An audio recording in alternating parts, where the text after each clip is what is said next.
तो कैसे देखबे? अभी सुंदर आसन गद्दी पर हाथ रखना है बाबा जी का भाव भाव की उतार।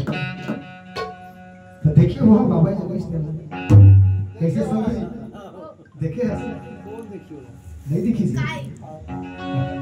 भैया बोला कैसे देख रहे कैसे हो गुरुजी? कर लो दीदार महल में प्यारा है,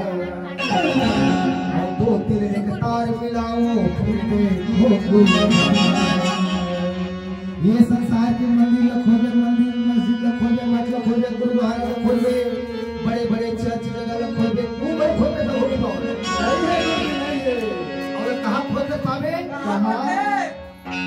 खोजी होगी काया के अंदर मतलब खोजे तब वो बिना परमात्मा दिव्य ज्योति स्वरूप बिना परमात्मा एक काया के अंदर विद्यमान है। कैसे? कैसे ये गुरु आज